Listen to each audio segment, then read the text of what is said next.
이런 생각을 해 봅니다. 누군가 나를 위해 전심으로 기도해 주면 좋겠다. 누군가 나를 위해서 사랑하는 마음으로 기도해 주면 정말 좋겠다. 내가 힘들고 지칠 때 나조차도 나를 위해서 기도할 수 없을 때에 나를 위해서 온 마음을 다해서 기도해 주는 사람이 있으면 좋겠다. 그렇게 나를 위해서 기도해 주는 사람이 한두 명이라도 있으면 좋겠고, 아니 그보다 좀 더 많으면 좋겠다 라는 생각을 할 때가 종종 있습니다. 그런 마음을 갖다 보면 또 이런 마음이 듭니다. 내가 이런 마음이 들면 다른 사람도 마찬가지지 않을까? 누군가가 나를 위해서 이렇게 기도해 주기를 바라듯이 나 또한 누군가를 위해서 기도하면 그 사람이 정말 행복하지 않을까? 여러분을 위해서 전심으로 그리고 진심으로 기도를 해주는 사람이 있습니까? 그렇다면 여러분은 참으로 행복한 사람입니다. 반대로 여러분이 누군가를 위해서 기도해 주고 있습니까? 그렇다면 기도를 받으시는 그분은 정말 행복한 사람입니다. 여러분, 자녀 외에 또 부모님 외에 여러분을 위해서 기도해 주는 분이 계십니까? 여러분 또한 여러분 자녀 외에 기도해 주는 누군가가 있습니까? 누군가를 위해서 기도한다는 것은 정말 귀한 일입니다.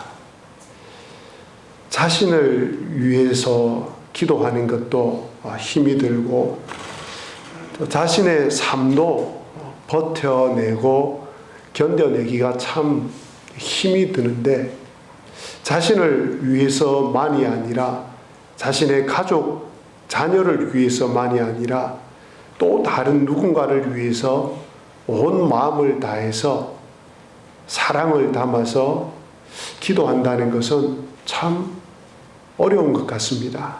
그래서 다른 사람을 위해서 드리는 이 중보기도가 참 귀한 일인 것 같습니다. 다른 사람을 위해서 기도할 때에 누군가에게 이 기도가 얼마나 큰 힘이 되는지 모릅니다. 단순히 심리적인 위로, 그것도 굉장히 큽니다. 아마 여러분께서 제가 여러분 누군가를 위해서 한 주간 기도하겠습니다. 제가 당신을 위해서 이번 한 주간만큼은 하루에 30분씩 당신을 위해서 기도하겠습니다 라는 이야기를 들으면 아마 모르긴 몰라도 입장을 바꿔서 제가 그런 입장이 되어 보니까 정말 든든하더라고요. 힘이 되더라고요. 그분이 나를 위해서 기도하고 있겠지. 그분의 기도가 하나님께 상달되고 하나님께서 그 기도 들으시겠지 라는 것 생각만 해도 심리적으로 큰 위안이 되더라고요. 그런데 이 중보기도, 다른 사람을 위한 이 기도는 단순히 심리적인 위안을 훨씬 뛰어넘는 기도입니다. 하나님께서 실질적으로 일하시는 놀라운 기도가 바로 이 중보기도입니다. 그러면 이 중보기도가 어떻게 실질적인 힘이 되는지를 예를 들어보겠습니다. 첫 번째는 아브라함입니다. 아브라함에게는 조카 롯이라는 사람이 있었습니다. 이 아브라함과 조카 롯이 서로 갈라져서 나뉘어져서 살게 되는데, 조카 롯이 사는 마을이 소돔과 고모라라는 지역입니다. 그런데 이 지역에 죄악이 넘쳐났습니다. 얼마나 죄악이 넘쳐났느냐면 하나님께서 이 소돔과 고모라를 멸망시킬 수밖에 없을 지경까지 이르렀습니다.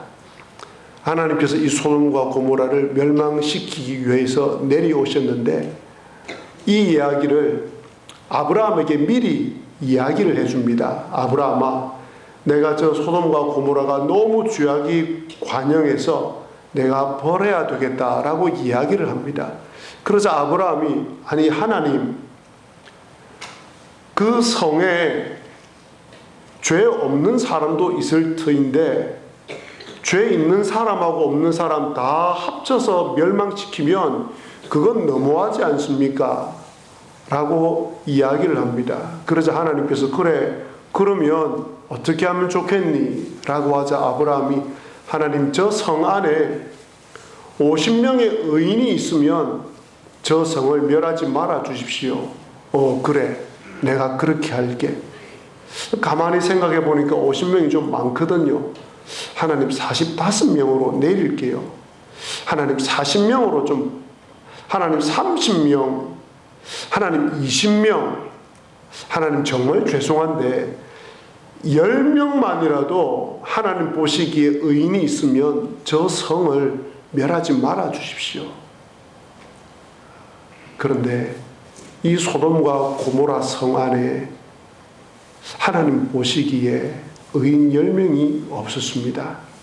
그래서 하나님께서 이 성을 멸하시기로 결정하셨고, 이 소돔과 고모라에 불과 유황을 내리셔서 이 성을 완전히 멸하십니다. 그런데 이 성을 멸할 때 그 성에 살고 있는 조카 롯이 도망을 나옵니다. 도망을 나와서 구사일생으로 살아남게 됩니다. 그런데 이 롯과 그의 가족이 살아남은 데는 숨겨진 비밀이 하나 있습니다. 창세기 19장 29절 말씀입니다. 하나님이 그 지역의 성을 멸하실 때, 즉 소돔과 고모라 성을 멸하실 때, 곧 롯이 거주하는 성을 엎으실 때에 하나님이 아브라함을 생각하사 롯을 그 엎으시는 중에 내보내셨더라.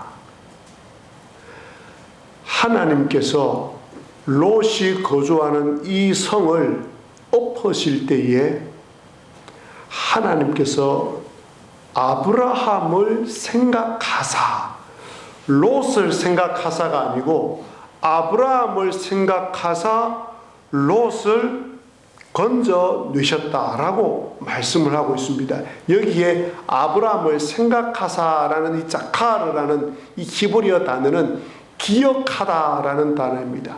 하나님께서 아브라함이 소돔과 고모라를 위해서 조카 롯을 위해 드린 그 기도를 기억하사라는 말입니다. 하나님께서는 아브라함의 기도를 들으시고 롯과 그의 가족에게 은혜를 베풀어 주셨습니다. 하나님께서는 이 사건을, 이 구절을 성경 안에 넣으시면서 죄악된 도시를 위해서, 그곳에 살아가는 사람을 위해서 기도하면 들어주시겠다고 약속하고 계십니다. 두 번째 예는 다니엘입니다. 다니엘이라는 이 이스라엘 청년이 자기 민족들과 함께 바벨론이라는 나라의 포로로 다 끌려갑니다. 그 바벨론이라는 나라의 포로로 끌려간 이 다니엘은 그 나라에서 똑똑한 사람을 뽑을 때에 뽑히게 되고 왕궁의 지혜자가 됩니다. 그런데 이 바벨론의 느부갓네살 왕이 하루는 꿈을 꿉니다. 꿈이 참 희한합니다. 이상합니다. 그래서 이 바벨론에 있는 지혜자들과 모든 술객들과 점치는 모든 사람들에게 이야기를 합니다. 내가 무슨 꿈을 꾸었는지 알아맞혀 봐. 그리고 그 꿈이 무슨 뜻인지 해석까지 해서 내게 가져와. 그러자 바벨론에 있는 모든 지혜자들과 술객들이 왕이여, 그건 말도 안 되는 이야기입니다. 왕이 꿈을 이야기를 해주셔야지 꿈을 해석을 해드리지요. 그러자 왕이 분노를 합니다. 너희들 시간 벌려고 그러지. 내가 무슨 꿈을 꾸었는지도 맞춰봐. 그러자 지혜자들이 왕이여, 그건 사람의 힘으로는 할 수 없는 일입니다. 그러자 왕이 대노를 하면서 바벨론에 있는 모든 지혜자들을 다 죽이라고 명령을 내립니다. 그러자 왕의 근위대장이 왕의 이 명령을 받아서 바벨론에 있는 왕궁에 있는 모든 지혜자들을, 술객들을 죽이려고 뛰어나갑니다. 뛰어나가다가 누구를 만나냐면 이 다니엘을 만납니다. 다니엘에게 근위대장이 자초지종을 다 이야기를 합니다. 그러자 다니엘이 근위대장에게 조금만 참아달라고 이야기하면서 왕에게 가서 제가 왕이 꾼 꿈과 그 꿈의 해석을 다 알려드릴 터이니 잠시만 기다려달라고 이야기를 합니다. 그러고 나서 다니엘이 자기와 함께 궁궐에 있는 친구 3명에게, 사드락과 메삭과 아벳느고에게 이 일을 다 알리고 기도 부탁을 합니다. 그 말씀이 다니엘서 2장 18절입니다. 하늘에 계신 하나님이 이 은밀한 일에 대하여, 이 은밀한 일이라는 것은 왕이 꾼 꿈과 그 해석을 말합니다.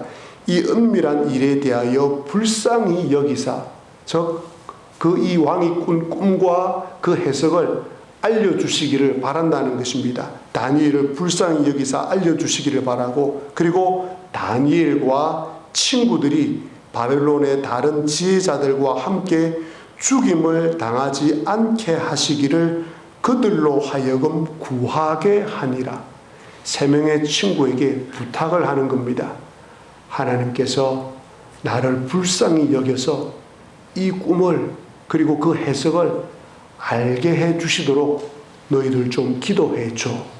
그리고 나와 너희들 3명 모두가 지금 왕이 다 죽이려고 하는데 그 죽음으로부터 면할 수 있도록 함께 기도해 줘 라고 기도 부탁을 하고 다니엘이 하나님께 나아갑니다. 그러자 어떤 일이 일어납니까? 다니엘서 2장 23절에 곧 주께서 왕의 그 일을 내게 보이셨나이다.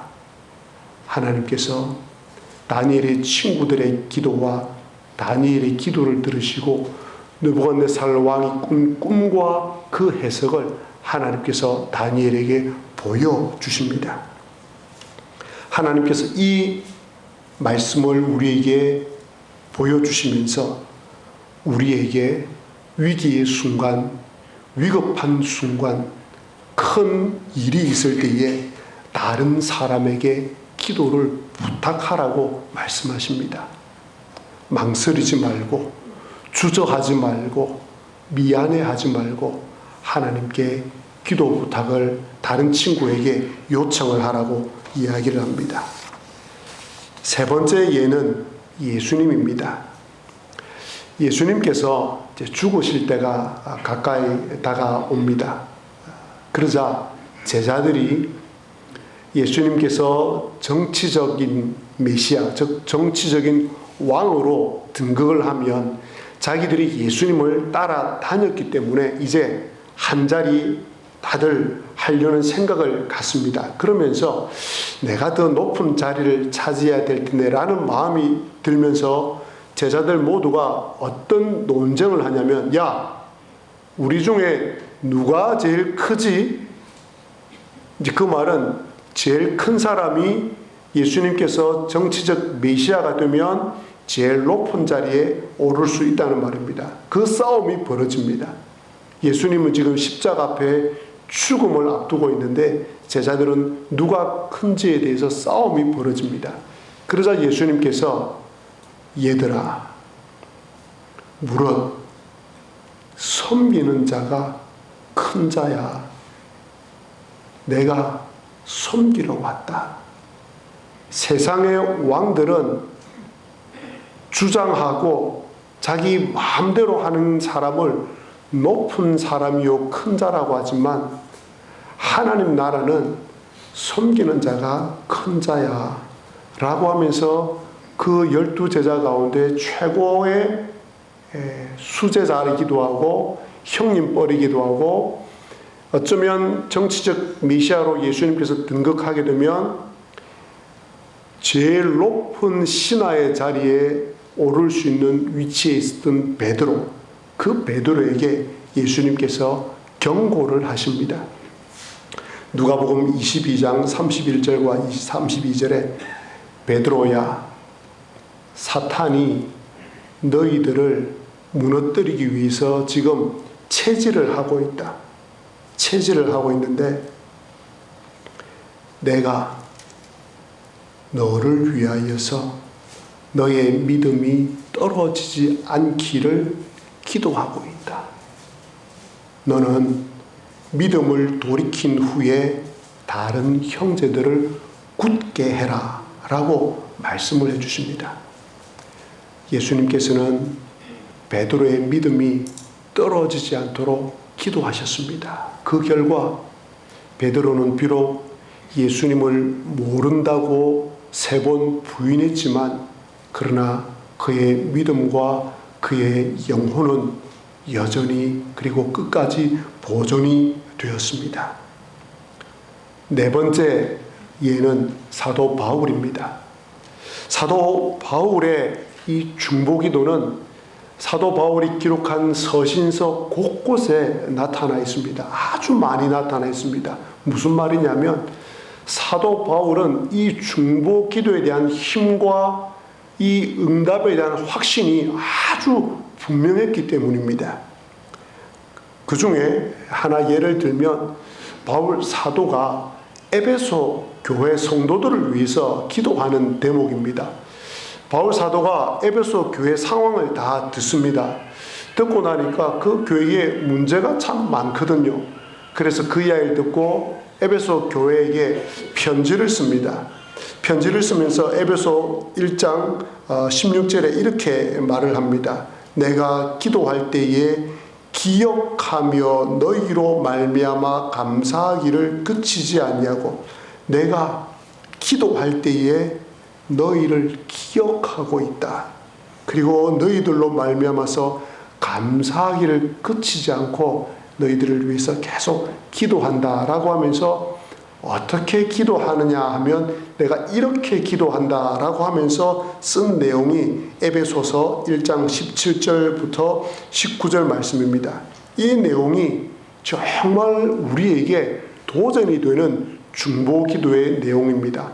다른 사람들을 위해서 기도할 때 이렇게 기도할 수 있고 이 정도 수준의 기도를 해야 되겠구나라는 마음이 들 만큼 굉장히 풍성하고 깊은 중보기도입니다.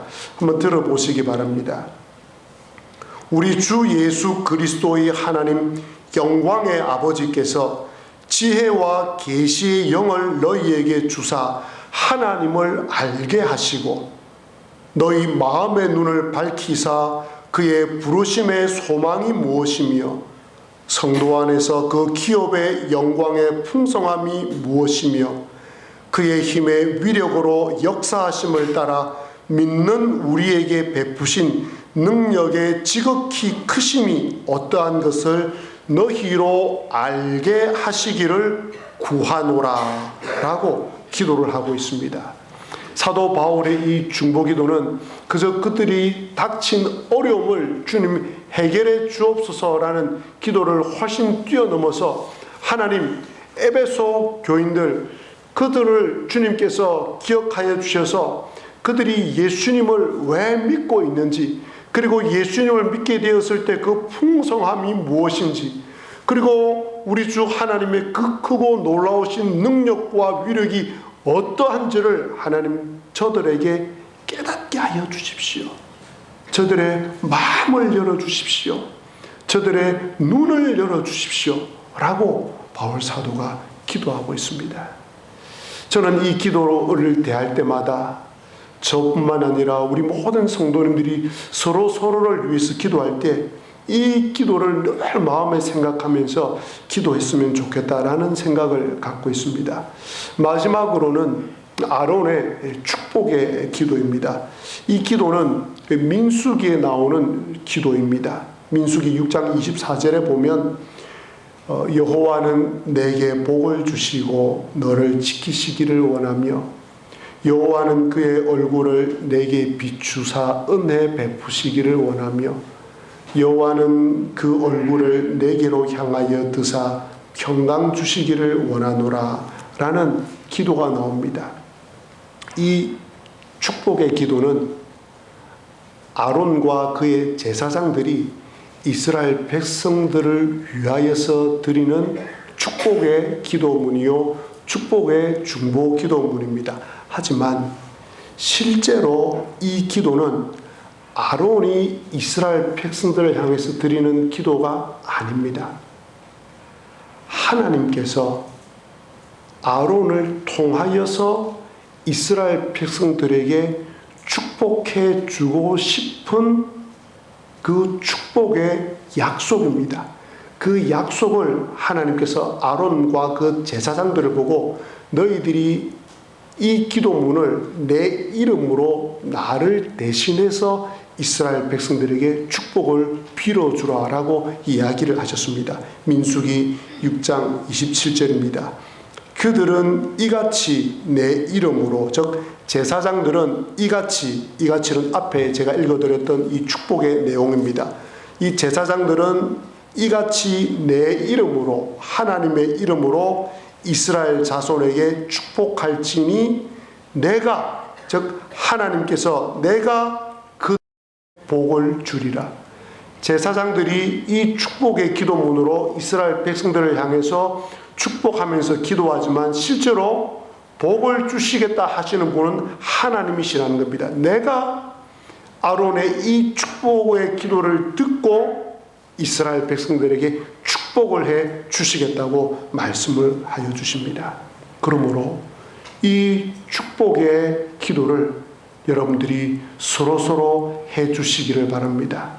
여러분의 자녀들에게, 그리고 구역장님들은 우리 구역 성도님들에게, 그리고 여러분 서로에게 이 축복의 내용을 가지고 기도를 해 주시기를 바랍니다. 특별히 이름을 넣으셔서 여러분의 자녀든지 또 구역원의 이름을 넣으셔서 이 기도문을 축복하는 마음으로, 중보기도하는 마음으로 읽어 주시기를, 기도해 주시기를 꼭 부탁을 드립니다. 초대 교회 때 베드로의 전도로 하루에 3,000명이나 되는 사람들이 교회 안으로 들어옵니다. 예수님을 믿게 됩니다. 이분들이 모여서 함께 떡을 떼고 교제하고 사도의 가르침을 받고 오로지 기도하기를 힘씁니다. 3,000명이나 동시에 들어왔기 때문에 교회가 난리가 났습니다.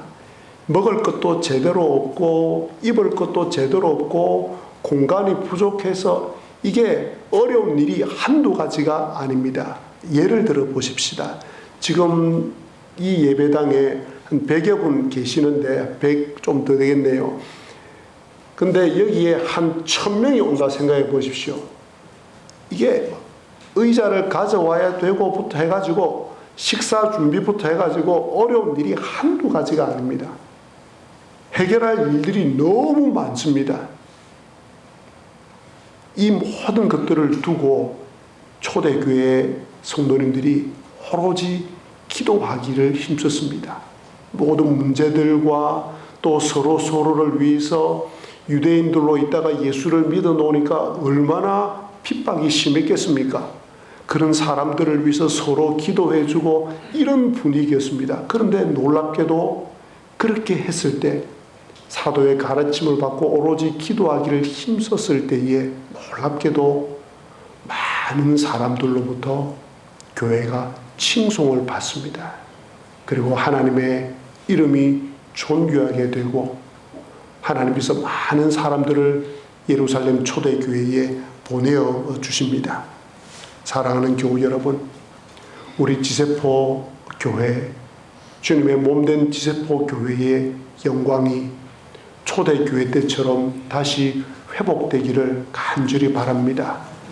우리를 통하여서 하나님의 이름이 존귀하게 되기를 정말 바랍니다. 그러려면 올 한 해에 그 어떤 해보다 우리는 기도하는 일에 힘을 써야 하겠습니다. 나를 위한 기도가 아니라 복음과 교회를 위해서, 그리고 성도님들을 위해서, 그리고 이 나라와 민족을 위해서 기도하는 기도의 사람이 되어야 되겠습니다. 중보 기도하는 기도의 용사가 되어야 하겠습니다. 신앙생활 얼마나 오래 하셨는지요? 여러분의 그 신앙의 연륜만큼 다른 사람을 위해서 기도하는 기도의 내용이 많이 있는지요? 이제는 우리의 신앙의 수준이 좀 더 한층 더 성숙해야 되지 않겠습니까?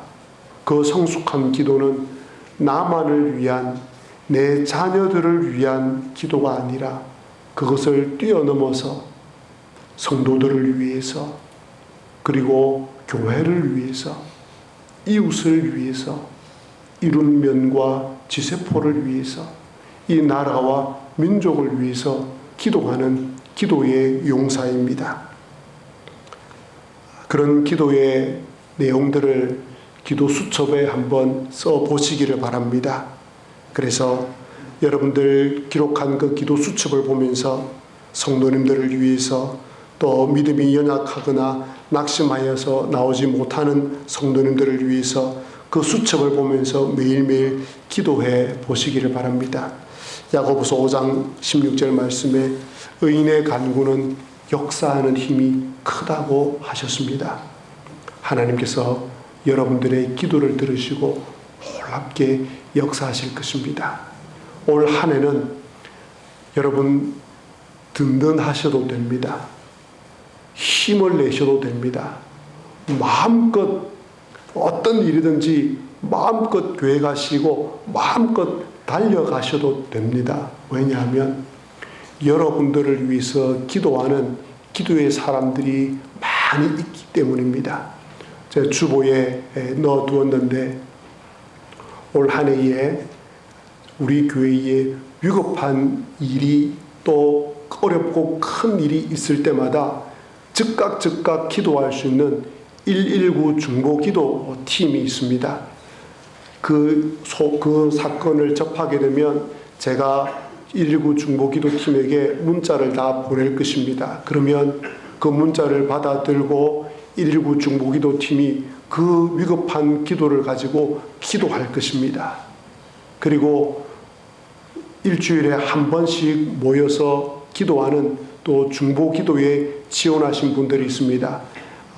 그분들과 함께 모여서 이제 언제 모일지, 무슨 요일에 모일지 이제 결정을 할 것입니다. 그래서 일주일에 한 번씩 모여서 여러분들의 기도 제목과 교회와 나라와 민족을 위해서 한 마음으로 기도할 것입니다.